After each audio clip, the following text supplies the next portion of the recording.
भक्त की गर्दन यदि श्रद्धा से झुके तो ठीक, अगर जबरदस्ती से झुका दिया तो तुम झुकाने लायक नहीं रह जाओगे। भी ध्यान रखो कि जब आपने देखा नहीं उनको, उनसे बात नहीं हुई, और आप उनके जनों से बात सुनकर उनकी तरफ चल पड़े, इस बात से हरि आपके ऋणी हो जाते हैं। भगवान इसी बात से ऋणी हो जाते हैं। बस ये बात आप हृदय में बैठा लीजिए। जैसे लोग प्रश्न करते हैं ना कि हमने भगवान को देखा नहीं, भगवान को हम कैसे, किसी की बात तो मान लो ना। आप मान लो, वो तो आपके अंदर भी बैठे हुए हैं, वो आपको इतना प्यार देने लगेंगे, जहां कोई सहायक नहीं होगा वहां हरि आपको दिखाई देंगे। देख लेना, बिगड़ी ऐसे क्षण में बन जाती है, ऐसा लगता है गला कटा तो वो तलवार गले तक आएगी, हार बनकर सुगंधित फूल बन जाएगी, पर गले तक आने आने तक तुम्हारी निष्ठा देखी जाएगी। नहीं नहीं, बस मेरे हरि का यही विधान, वो आते आते हार बन जाएगी। वो तलवार तुम्हारा गला नहीं काट पाएगी, क्योंकि गले में हरि नाम चल रहा है। मान लो हमारी महालक्ष्मी चरण चापती रहती, क्या चाहिए तुम्हें, क्या चाहिए। आप सच्ची मान, क्या मतलब कितनी मलिनता छा गई। हम इसको मार देंगे तो 2 लाख रुपए मिल जाएंगे, ये कर देंगे तो, अरे भैया अगर तू हरि नाम जपेगा तो इसकी कीमत नहीं है, कीमत नहीं, अमूल्य वस्तु है। इसके ब्याज में तू कुबेर बन सकता है। मूल तो कभी खत्म होता ही नहीं है, ब्याज में तू ब्रह्मा बन सकता है। बनना तो चाहे, भक्तजन तो कहते हैं नहीं चाहिए मुझे ब्रह्मा का पद, परमेष्ठी पद, नहीं चाहिए सम्राट पद, नहीं चाहिए योग की सिद्धियां, मुझे प्रभु आपकी दास्ता चाहिए। ये बात कितना महासुख होगा उस भक्त को जो इन बातों को कह रहा है, नहीं चाहिए मुझे मोक्ष सुख नहीं चाहिए। वो ऐसे थोड़ी कह रहा है, श्रद्धा से नहीं कह रहा, अनुभूति से कह रहा है, मुझे नहीं चाहिए ये सब। इनमें वो सुख नहीं है जो आपके चरणों के समीप रहने में सुख है। नहीं सत्संग भजन नहीं हरि को, श्रवण न राम कथा अनुरागी। सुत बित दार भवन ममता निसि सोवत अति न कबहु मति जागी। अरे तेरी बुद्धि सो रही है, जगा दे। पुत्र में, रुपया में, स्त्री में, मकान में, इसमें सबकी ममता होती है, सबकी, जितने सृष्टि में पैदा हुए। केवल सत्संगी की नहीं होती। जो असली सत्संगी है उसकी ममता प्रभु के चरणों में होती है, क्योंकि वो जानता है सब रूपों में प्रभु ही है, ये सब पसारा प्रभु का ही है, इसलिए ममता उसकी प्रभु के चरण। एक अहमता ममता ये जग में है दुख जाई, ये जब श्री जी की ओर लगे तो होत परम। जाग जा, बिना जागे दुख दूर नहीं हो सकता। जैसे स्वप्न में हम देख रहे हैं कि समुद्र में डूब रहे हैं, अब जागृत में आसपास सैकड़ों नाव लगा दे तो बच जाएगा क्या वो, क्योंकि वो तो सो रहा है और वो स्वप्न में देख रहा है। अब हम नाना प्रकार के तैराकों को बाहर तैनात रखें तो उसको कोई सुख मिलेगा क्या, क्योंकि स्वप्न में। उसको अगर सुखी करना है तो एक ही उपाय, जगा दे। जगा दो तो ना समुद्र रह गया ना डूबना रह गया।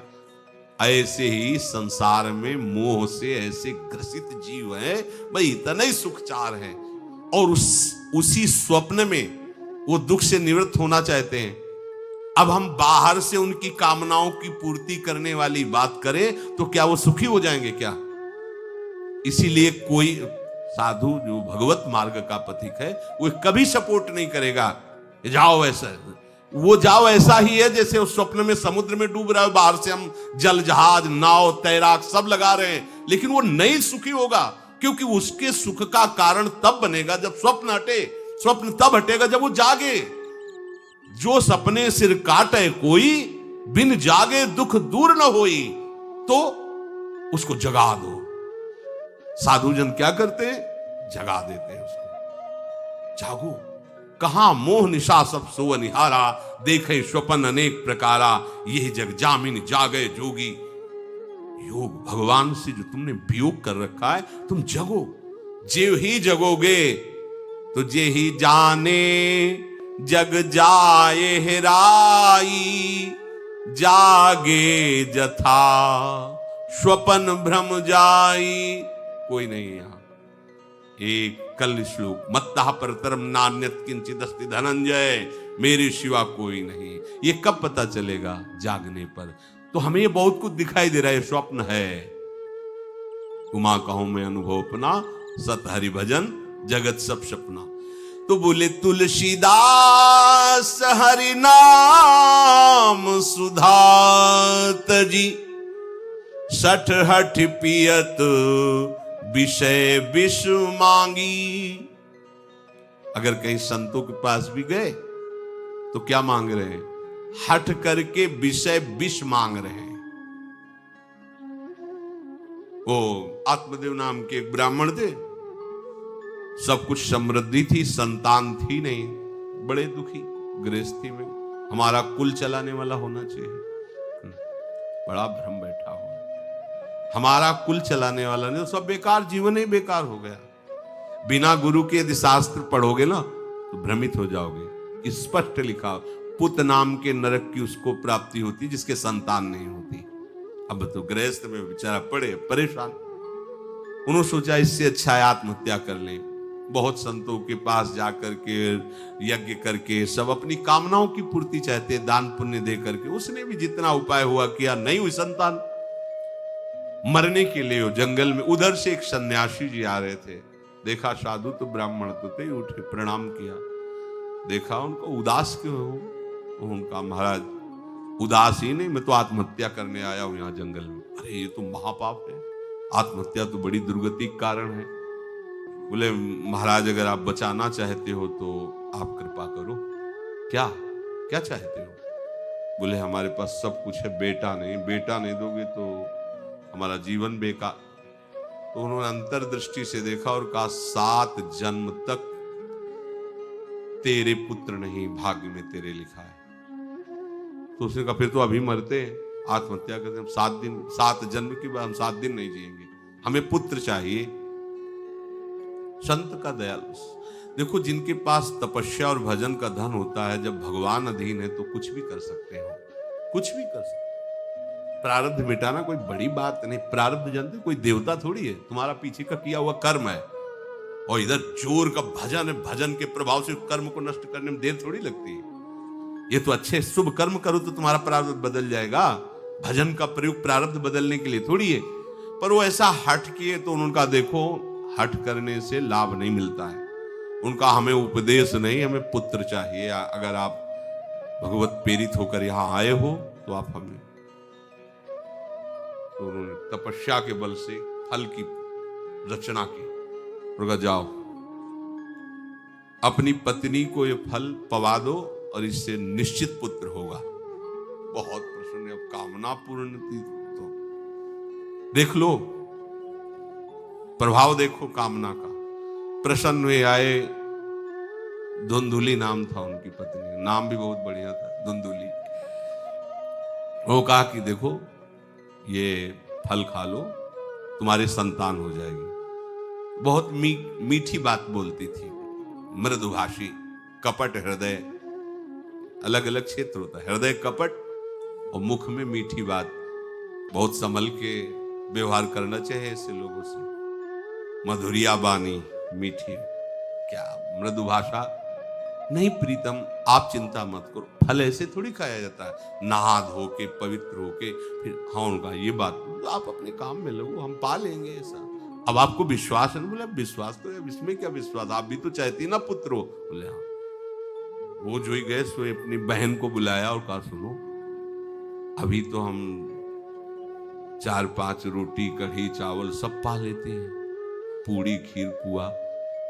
गर्भ रहेगा तो पेट तो उसी से भरा रहेगा, तो हमारा भोजन रुक जाएगा।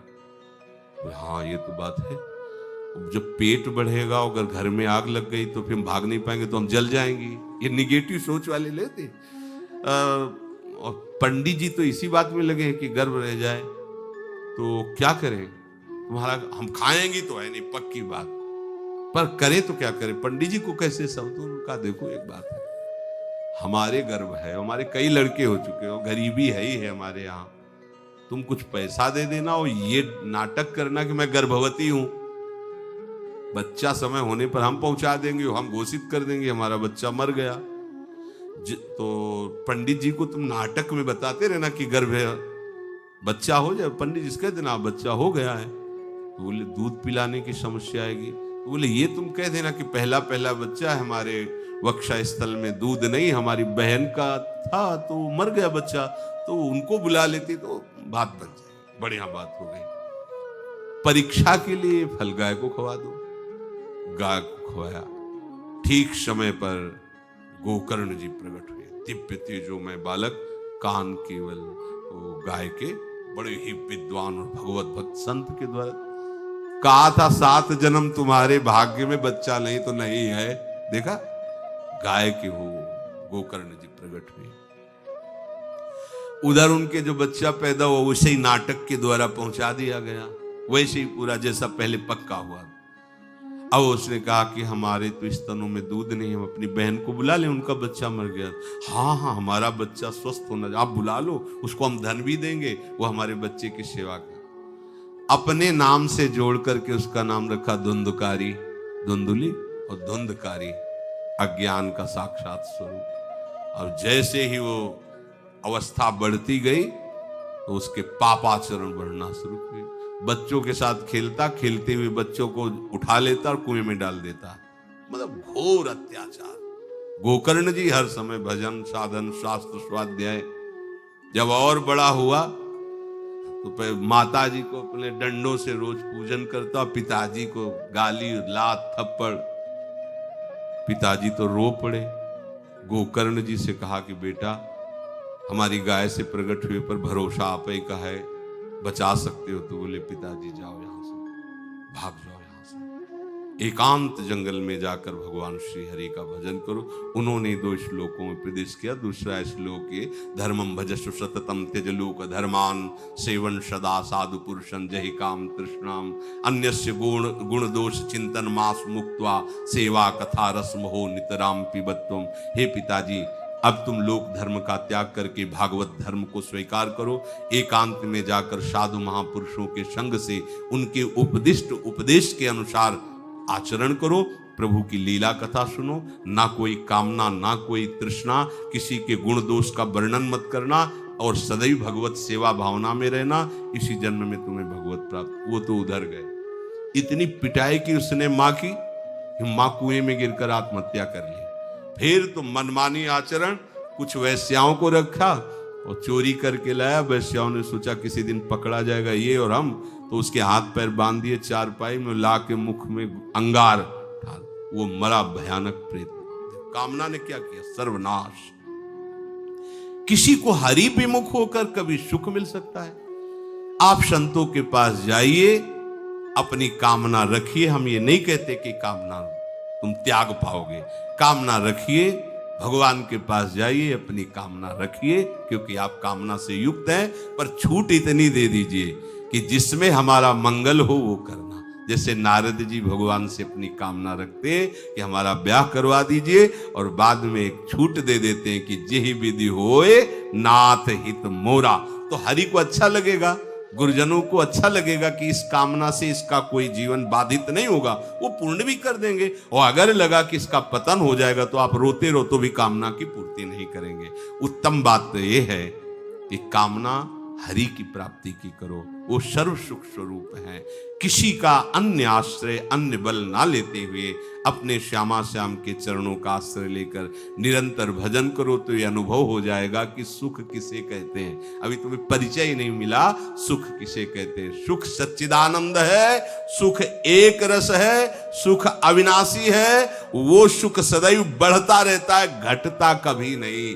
एक रस होते हुए भी प्रतिक्षण वर्धमानम है, कभी कभी अंत नहीं होता इस सुख का। ऐसे अनंत सुख के लिए हमें मनुष्य जन्म मिला है। प्यारे, इसे मत खोइए, हर समय राधा राधा राधा राधा राधा, और किसी को दुख मत दीजिए। कोई गंदा नशा मत कीजिए, कोई गंदे आचरण मत कीजिए, गंदा भोजन मत कीजिए जिससे अन्य जीवों को कष्ट हो। ऐसा कोई भोजन स्वीकार मत करो। इसी जन्म में आप देख लेना, इसी जन्म में आपको वो वस्तु मिल जाएगी, निहाल हो जाओ। हम किसी पक्षपात की बात नहीं करते। अगर इस छाती को बचपन से अभी तक ऐसा, तो हम कह देते कि भाई आगे कुछ भी हो, कोई भी हमारी गलती हो, हम ये मान सकते हैं, पर हमें ये पता चला कि बचपन से आज तक जलता ही रहा, कभी शांति नहीं मिली, भागता ही रहा पर कभी विश्राम नहीं मिला। और हम ये आपको कह रहे हैं कि जैसा प्यार प्रभु वैसा अन्यत्र कहीं कभी कहीं नहीं मिला। और प्रभु के प्यार का मूर्तिमान स्वरूप हमारी प्यारी जू निहाल कर दिया प्रभु ने, प्यारी जू के चरणों का आश्रय और उनका परिचय देकर। पूछो बस, यहां वाणी मौन हो जाती है, प्यारी जू तो प्यारी जू। और हम ही नहीं, आप सब महाभाग्यशाली है। वृंदावन आए, राधा किशोरी जू के घर में आए और उनकी चर्चा सुन रहे, उनके सिद्धांत सुन रहे, कहीं ना कहीं आपके अंदर उनकी तरफ बढ़ने की इच्छा भी है। ये बहुत बड़ी बात है। बस इस इच्छा को, इस आशा को इतना बढ़ा लो कि कोई इच्छा न रह जाए, कोई आशा न रह जाए। हर समय निरंतर नाम जप करते रहो। तुलसीदास हरिनाम सुधा तज, भगवान नाम तज कर विष मांगते हो। सुकर श्वान श्रगाल सरिस जन, जनमत जगत जननी दुख लागी। ए काहे को ऐसी गालियां सुनोगे, ये गालियां है। ये सुअर कुत्ता की तरह जीवन व्यतीत करते हो। धिक्कार तुम्हारी मां को जो तुम्हारे जैसा पुत्र जन्मा। अपनी इंद्री की पुष्टता के लिए दूसरों को मार देते हो, चाहे रसेंद्री चाहे जनेंद्री। इंद्रियों की पुष्टता के लिए जानवर जैसा बर्ताव करते हो। कैसा तुम्हारा जीवन है। केवल एक क्षण के सुख के लिए दूसरे को जला दिया, काट दिया, मार दिया। चाहे रसेंद्री का सुख चाहे जनेंद्री का सुख, एक क्षण के सुख के लिए उसका गला काट दिया, उसको रांध के खा रहे हो, उसके साथ भोग किया, उसको काट के फेंक रहे हो, उसको जला रहे हो। क्या तुमसे तो अच्छा सुअर कुत्ता है कि वो अपनी योनि के अनुसार बर्ताव कर रहा है। तुम मनुष्य योनि होकर ऐसे गंदे काम करते हो। सुधर जाओ। कैसी मलिनता छा रही है, कैसी मलिनता। अगर उनको शब्दों से बोले तो बहुत बुरा लगेगा। इस शरीर में क्या है। अगर यहां से चमड़ी हटा दी जाए तो यहां मलाशय है, मल भरा हुआ है, मूत्राशय है, उनके द्वार हैं। संसार का सबसे बड़ा सुख यही माना जाता है। ये मल मूत्र का भांड शरीर चिकना रहे, स्वस्थ रहे और इसी को भोगने को मिले, बस यही तुम्हारी पूर्णता है। ऐ सुखरास स्वरूप भगवद अंश, तू इस प्रकृति के रचे हुए खेल में कभी तृप्त नहीं हो सकता। विचार करके देखिए, आपका मन कहां आपको फंसा रहा है। मल है तो मल द्वार है, मूत्राश्रय है तो मूत्र द्वार है। शरीर में कौन सी खास बात है। पूरा जीवन इस शरीर का केवल नाना प्रकार से भोग करना। रसेंद्री अपनी तरफ, घ्राणेंद्री, नेत्रेंद्री परेशान है। इसमें खास बात कौन सी है जिसमें तुम्हें तृप्ति लग रही है। कौन सी खास बात। अगर तुम मलमूत्र के द्वारों में खेल रहे हो तो मलमूत्र के कीड़े से बढ़कर तुम्हारी योग्यता नहीं। समझिए, आप समझिए, वो भी जीव है, भगवदंश, जो मलमूत्र का कीड़ा बना हुआ नालियों में डोल रहा है। तुम भी तो उसी नाली में तो डोल रहे हो। यदि भगवदंश होकर भगवान नाम जप नहीं कर रहे हो, अपने स्वरूप को नहीं समझ रहे हो, चिदानंद सुख की तरफ आकर्षित नहीं हो रहे हो, तो गोस्वामी जी कह रहे वे अभागी हैं। हम लोग अपने को बड़ा भाग्यवान कब मानते हैं। जब विषय भोगों की बाहुल्यता हो जाए। देखो कैसी बुद्धि भ्रमित हो गई है। अभाग्य को हम भाग्य मान रहे, बड़ा आश्चर्य होता है। कैसा आश्चर्य। अब उनको बोलना अच्छा नहीं लगता, पर यह है कि समझ जाओ तो भाई समझ जाओ। जिन अंगों को छूने के बाद कई बार पवित्र करने के लिए रस आदि लगा करके, उन्हीं अंगों पे तो आसक्ति है तुम्हारी। उन्हीं अंगों को तो तुम सर्वस्व सुख समुद्र मान रहे हो। क्या है। बहुत बार जन्मे हो, मरे हो, भोगे हो प्यारे। ये एक बार प्यार कर लो हमारे प्रभु से, एक बार कर लो। ये भ्रम बिना भगवद आश्रय के भव भय भंजन पद विमुख अभागी। ये माया का अविद्या का भ्रम नष्ट करने वाले जिनके चरणारविंद हैं, उन श्री हरि से तुम विमुख हो। अरे अभागी, तुम नरक तुल्य भोगों को भोग रहे हो।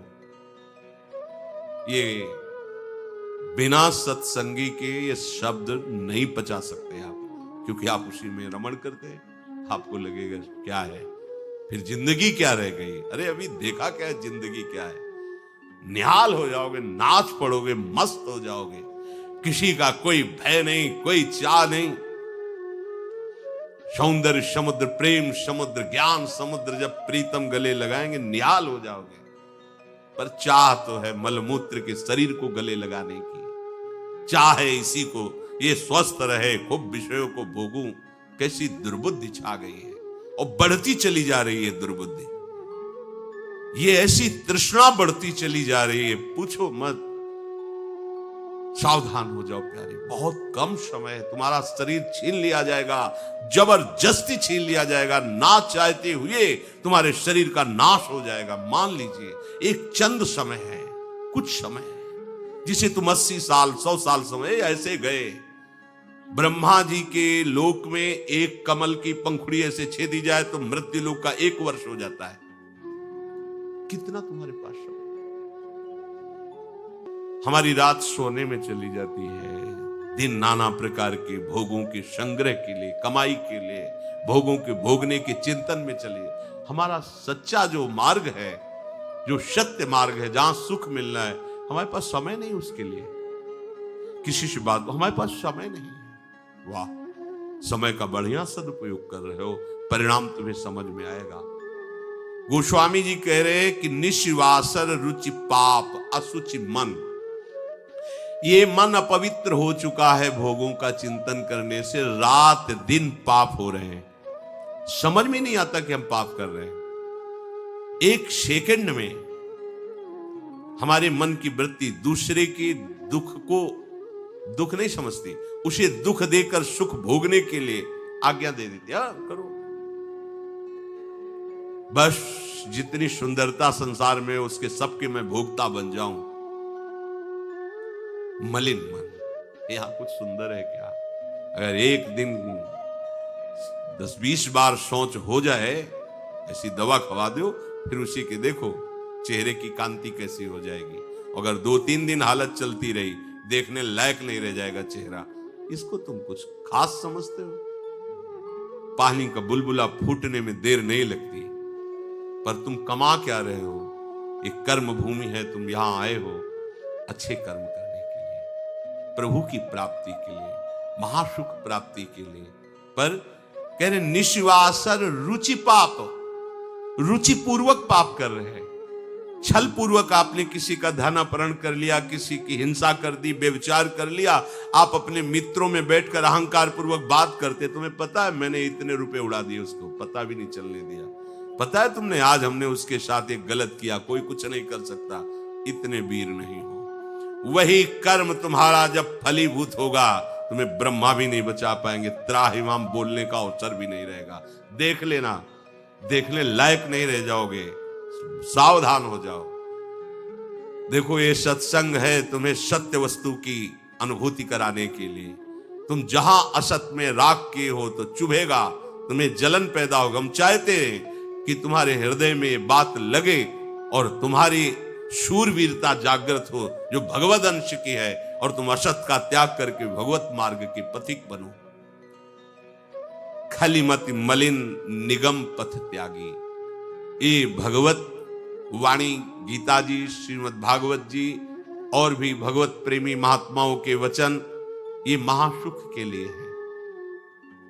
तुम इनका त्याग करके मनमानी आचरण कर रहे हो, बहुत समय नष्ट कर रहे हो, आप पछताना पड़ेगा। ऐ खल, अपनी मति को असत आचरणों में मत लगा, अपनी दुष्टता को मत बढ़ा और गर्व करता है कि मुझे कोई भी परास्त। तुम हो क्या? हो क्या तुम? एक सेकंड में दिल की गति रुक जाए, तुम हो क्या? कुछ नहीं हो, कुछ नहीं रोक सकते हो। सावधान हो जाओ। राधा राधा राधा, सावधान होकर चलोगे, महासुख स्वरूप तुम हो, तुम्हें किसी और सुख की जरूरत नहीं है। हमारी दुर्दशा ऐसी क्यों है? नहीं सत्संग, सत्संग केवल भगवत प्राप्ति के लिए होता है। बड़े भाग पाइप सत्संगा, विनय प्रयास होए भो भंगा, ये मनोरंजन नहीं है। इसीलिए सत्संग मिलना दुर्लभ होता है।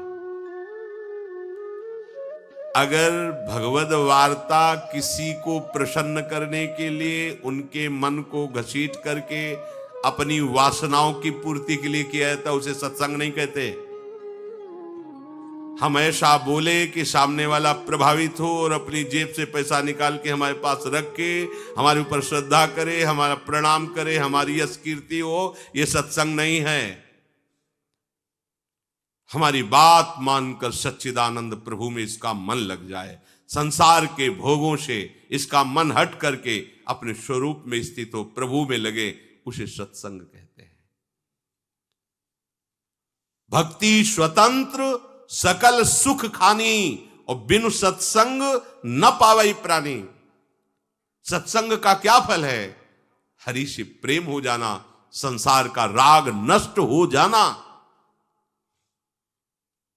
सत्संग का सीधा फल है प्रभु से प्रेम होना। अगर प्रभु से प्रेम नहीं हो रहा, आपको अपने दोस्त सत्संग में बैठने पर जला नहीं रहे, तो सत्संग नहीं हो रहा, मनोरंजन हो रहा है। जहां सभा में बैठने से आपके आग लग जाए, इतना गलत मैंने किया, इतना मैं गलत हूं, कब मैं इससे हो, जान जाओ कि सत्संग हो रहा है। जहां श्रवण से आपका हृदय दाह युक्त होने लगे, धिक्कार हमारे जीवन को, मैंने ऐसा किया, धिक्कार हमारे जीवन को, मैं कैसा जी रहा हूं, कब ऐसा अवसर आएगा जैसा बताया जा रहा है मैं ऐसा चलूं, मतलब सत्संग हो रहा है। नहीं सत्संग, और इसका फल हरि भजन। तो बोले भजन नहीं हरि को। आप इतना दान करें आपको इतने गुना मिलेगा, आप ऐसा करें ऐसा हो जाएगा, 100 में 10 रुपए दान करें 90 आपके पवित्र हो जाए। सत्संग नहीं, ये सत्संग नहीं। 100 में 90 अपने मानिए और 10 हमें दे दीजिए, इसे सत्संग नहीं कहते। 100 के 100 का अभिमान त्याग कर प्रभु के चरणों, वो 100 है, 100 को स्वीकार मत करो तो जीवित रहोगे, 100 को स्वीकार कर लिया तो 100 हो जाओगे। 100 का मतलब समझते हो? जिन हरि भगत हृदय नहीं आनी, जीवित 100 समान ते प्राणी। जीवित 100 जिंदा मुर्दे के समान, ते नर नरक रूप जीवत जग। किसी भी वस्तु का अहम और ममत्व न रह जाए और प्रभु में, यह सत्संग का स्वरूप। सत्संग का स्वरूप तुम्हारे मन को खुशी नहीं, तुम्हारे मन को मार देगा। सत्संग का स्वरूप तुम्हारे मन को मार करके सच्चिदानंद प्रभु में लगा देगा। महाभागवतों के वचन, भगवान की वाणी तुम्हें भगवत स्वरूप में स्थित करेगी, प्रपंच का बढ़ावा नहीं। इससे प्रपंच का बढ़ावा होता है। गंदी नाली से हाथ धोगे तो तुम्हारे हाथ पवित्र हो जाएंगे, ये गंदी नाली। अधर्म का आचरण करके तुम सोचो उसमें दान कर दे, कभी पवित्र नहीं होने वाले। भ्रम मत करना, दान शब्द वहां लगता है जो धर्म पूर्वक कमाया हुआ है। 4 रोटी कमाई, 1 रोटी किसी भूखों को दे दो, ये मंगल होगा। पापाचरण करके, हिंसा करके, व्यभिचार करके, छल कपट करके कमाओ और उसके बाद सोचो दान लगेगा ही नहीं। और जो स्वीकार करता है अधर्म का सहायक होता है, वो दोनों को दंड मिलेगा, दोनों को दंड मिलेगा। बहुत सावधान। सत्संग हमारे नाना प्रकार की वासनाओं का नाश करता है, वासनाओं को बढ़ावा नहीं देता। आप ऐसा करो, गृहस्थ हो, दान धर्म से युक्त हो जाओ। हां, देखो ना हरिपाल जी ने चोरी करके भगवान को रिझा लिया, बेमतलब का शब्द। हरिपाल जी ने सर्वस्व समर्पित करके प्राणपण प्रभु की सेवा, साधु सेवा का भाव लेकर के फिर वहां खड़े होते थे कि इसका भी मंगल हो जाएगा, जो भगवत भी। अगर रामकृष्ण बोल दिया तो बोले नहीं, नहीं, अपने सुख के लिए नहीं, अपने सर्वस्व का न्यौछावर करके कोई ऐसा दिखाई दिया जो रामकृष्ण हरि से विमुख है, उसका अर्थ लेकर संत सेवा में लगा दिया। पहले अपना सर्वस्व नाश करो, समर्पित करो, फिर देखो तुम्हारे अंदर स्थिति क्या आती है, फिर उसके अनुसार चलो। देखे, बेईमानी को दान नहीं कहते, बेईमानी को धर्म नहीं कहते, ये भ्रम मत करना। कभी ऐसा दान भी मत करना, नहीं तो दुर्गति से बच नहीं सकते कि हमने अमुक रुपए कमाए पापाचरण से, चलो संतों का भंडारा कर देते। सैकड़ों संतों की बुद्धि भजन से बिलक करने का जो पाप होगा तुम भोग नहीं पाओगे। मत देना कभी संतों को, जो तुम्हारा पाप का कमाया हुआ धन हो, कभी मत देना संतों को। उन्होंने जीवन अर्पित किया प्रभु के लिए। अगर तुम्हें पवित्र होना है तो प्रणाम करो, उनकी बात मानो, इसी से तुम्हारा मंगल हो जाएगा। और धर्म से यदि कमाया है, 4 रोटी है, 1 दे दो, मंगल हो जाएगा। बात इस तरह से। सत्संग का फल सीधा भगवत स्वरूप में स्थित होना, प्रपंच का बढ़ावा दे